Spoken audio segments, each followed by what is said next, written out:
Changing the color on a Renu dimmer is really simple. Simply take a flathead screwdriver, insert it into the removal notch at the bottom of the wall plate, and pop the wall plate off.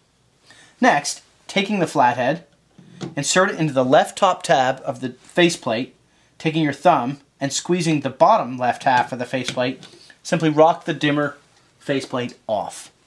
Next, taking my new color, inserting the right side tabs first, rock it in place, snap it on.